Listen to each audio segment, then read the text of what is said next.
வணக்கம். இது உங்கள் ஆதிஸ் ரெசிபியின் அறுசுவை அரங்கம். இன்னைக்கு டேஸ்டியான மொறுமொறுன்னு ஈவினிங் ஸ்நாக்ஸ் சேனைக்கிழங்கு சிப்ஸ் எப்படி பண்ணுறதுன்னு பார்க்கலாம். வாங்க வீடியோக்குள்ளே போகலாம்.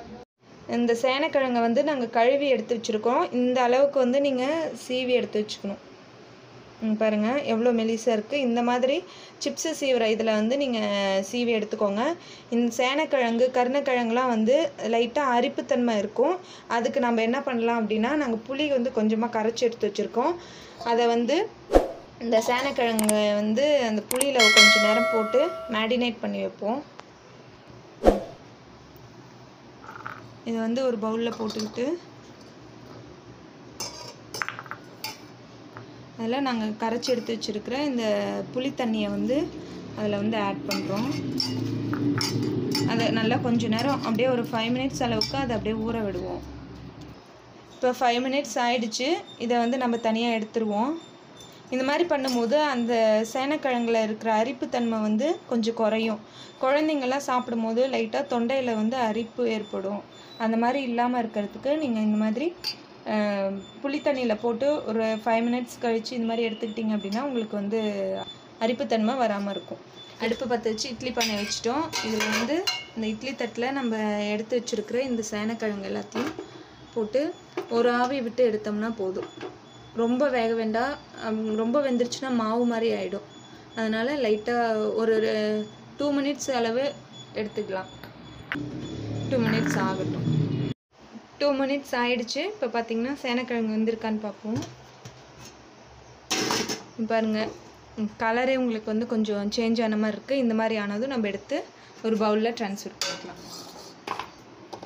பாருங்கள் ரொம்பவும் வெந்துடக்கூடாது. இது இந்த மாதிரி இருக்கும். ஒரு ஆஃப் பாயில்டாக இருக்கணும். இதில் நம்ம மற்ற இன்க்ரீடியண்ட்லாம் ஆட் பண்ணிடலாம். இதோட கடலை மாவு ஆட் பண்ணிக்கலாம். ஒரு 4 ஸ்பூன் ஆட் பண்ணிக்கிறோம் கடலை மாவு.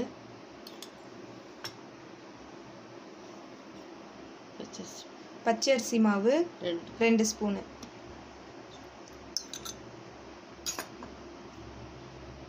இது உங்கள் காரத்துக்கு தகுந்த மாதிரி நீங்கள் மிளகாய் தூள் ஆட் பண்ணிக்கோங்க. உப்பு உங்களுக்கு உங்கள் டேஸ்ட்டுக்கு தகுந்த மாதிரி தேவையான அளவு உப்பு ஆட் பண்ணிக்கோங்க.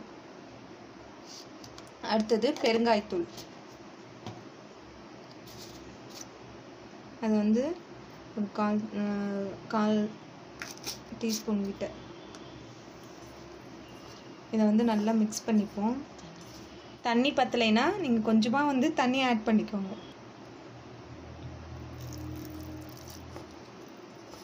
ஆட் பண்ணி நல்லா மிக்ஸ் பண்ணிக்கணும்.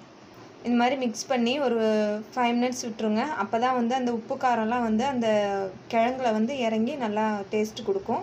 ஒரு 5 மினிட்ஸ் ஆகட்டும். இப்போ 5 மினிட்ஸ் ஆகிடுச்சு. நம்ம வானல் வச்சு இப்போ அந்த சிப்ஸை பொரிச்சிக்கலாம். அதுக்கு தேவையான அளவு ஆயில் இதில் ஆட் பண்ணிடலாம். பொரிக்கிறதுக்கு உங்களுக்கு எவ்வளோ தேவையோ அந்த அளவுக்கு நீங்கள் ஆயில் ஆட் பண்ணிக்கோங்க. ஆயில் நல்லா சூடாகிடுச்சு. இப்போ நீங்கள் அடுப்பை சிம்மில் வச்சுக்கோங்க. சூடானதுக்கப்புறம் சிம்மில் வச்சுக்கோங்க. ஏன்னா கருகி போயிடும். அதுக்காக இந்த மாதிரி வச்சுட்டு நம்ம எடுத்து மேரினேட் பண்ணி வச்சுருக்கிற இந்த இதை கிழங்கு அதில் போட்டு பொரிச்சு எடுத்துடலாம்.